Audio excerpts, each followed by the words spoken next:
नमस्कार मित्रांनो, मी मेघा पारसेवार आज तुमच्यासाठी ओनली एज्युकेशन या यूट्यूब चॅनलवर रिकामा मेंदू हे सैतानाचे घर असते ही सुंदर बोधकथा घेऊन आली आहे।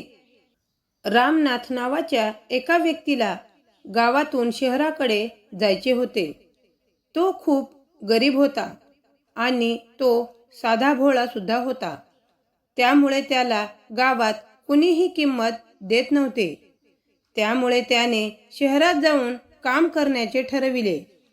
त्याच्याजवळ पैसे नसल्याने गावापासून शहरापर्यंतचा प्रवास तो पायीच करणार होता।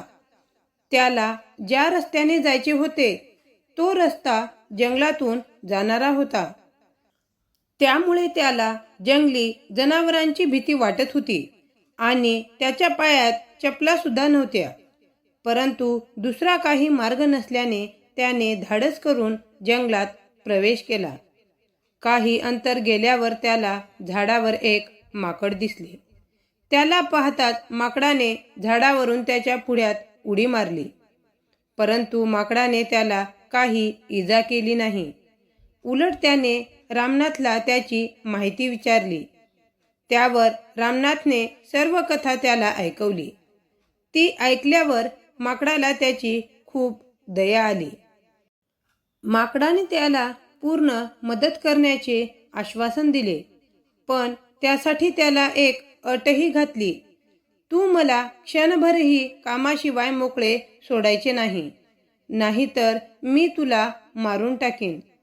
रामनाथने त्या माकडाची अट मान्य केली। माकड त्या दिवसापासून रामनाथची सर्व कामे करू लागला। माकड रामनाथच्या मदतीला असल्याने त्याची कामे लवकर होत असे व नंतर रस्त्यावर रामनाथने माकडाचे खेळ सुरू केले। आता त्याच्या पोटापाण्याची पण चिंता मिटली होती। आता त्याच्याकडे चांगला पैसा येऊ लागला। रामनाथ दिवसभर रस्त्यावर माकडाला घेऊन माकडाचे खेळ करू लागला।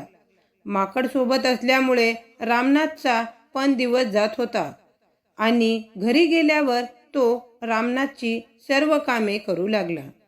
माकड पण त्याच्यासोबत चांगलेच रुळले होते। माकडासाठी जेव्हा काहीच काम नसे तेव्हा रामनाथ एक शिडी घेऊन त्यावर माकडाला चढ उतार करण्यास सांगत असे। हळूहळू माकडाला त्याची सवय झाली। तात्पर्य: माकड हे मानवी मेंदूचे प्रतीक आहे। आपण मेंदूला नेहमी विविध कामात गुंतवून ठेवले पाहिजे, तरच मेंदू सदैव रचनात्मक विचारांनी प्रेरित होऊन सकारात्मक योगदान देत राहील। परंतु त्याला काही काम नसेल तर ते नकारात्मक विचार करू लागेल, हिंसक होईल, भरकटेल। त्यामुळेच म्हटले जाते की रिकामा मेंदू हे सैतानाचे घर असते।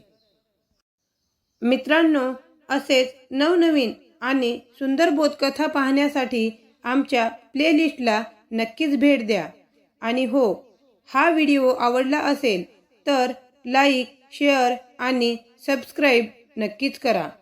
आणि तुम्हाला आजची बोधकथा कशी वाटली ते कमेंटमध्ये नक्कीच कळवा।